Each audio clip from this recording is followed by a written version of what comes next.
Mon travail, c'est de réfléchir dès à présent à ce qu'il faut faire pour garder un excellent taux de disponibilité pour les bâtiments de surface et les sous-marins.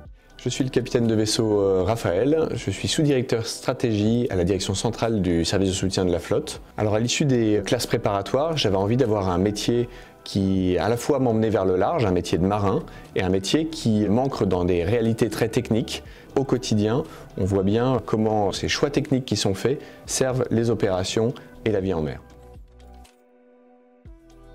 J'ai eu une carrière qui a été très diversifiée, où j'ai commencé bien sûr par beaucoup d'affectations embarquées sur différents types de navires, et puis ça s'est étendu à d'autres thèmes.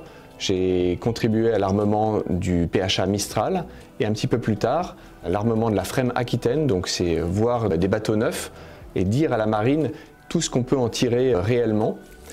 Et puis j'ai eu des affectations en état-major à terre, donc en province à Toulon, en direction centrale à Paris, qui m'ont fait découvrir d'autres thématiques comme le numérique ou les marchés publics.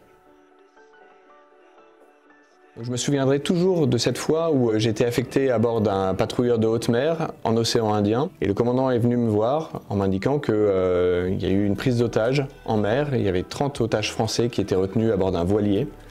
Et alors il a fallu prendre une décision très rapidement pour dire jusqu'à quelle vitesse le bateau était capable d'aller et pendant combien de temps. Donc ça signifiait puiser dans mon expertise technique, regarder en fonction de l'état réel du matériel, qu'est-ce que le bateau pouvait réellement faire. Et moi j'ai trouvé ça vraiment passionnant. Nous ne sommes pas dans un jeu vidéo. Derrière les boutons, derrière les images de conduite, il y a une réalité technique. Et ça, les marins doivent bien le comprendre. Avec des gens issus de la filière N-Pro, on est vraiment ancré dans cette réalité d'associer finalement les commandes, les écrans, les images avec une réalité bien plus concrète. Il faut aussi prendre en compte l'humain, les hommes qui nous sont confiés, savoir exactement ce qu'ils sont capables de faire et ce qu'on est capable d'en tirer pour accomplir la mission. Le premier, il est technique. Les matériels aujourd'hui, ils évoluent très vite. Il faut qu'on anticipe ce qu'on est capable d'en tirer.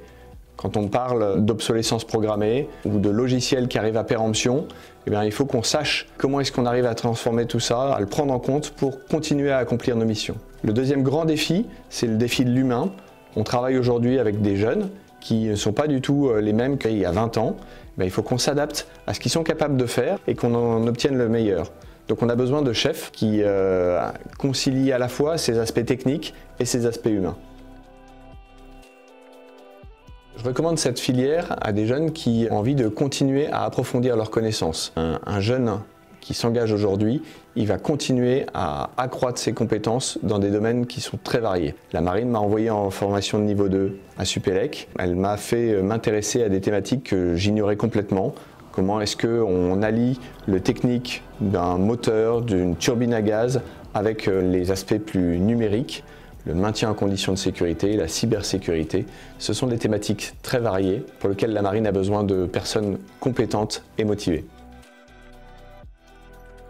Tout au long de ma carrière, j'ai eu le sentiment d'être vraiment responsabilisé par la marine et de la servir au quotidien, au présent, en tirant le meilleur des hommes et des matériels qui nous sont confiés. Dans le même temps, avec cette expérience qui croît, j'ai travaillé à préparer la marine de demain en proposant des choix techniques concrets pour affronter les tempêtes, les combats de demain et être toujours prêt.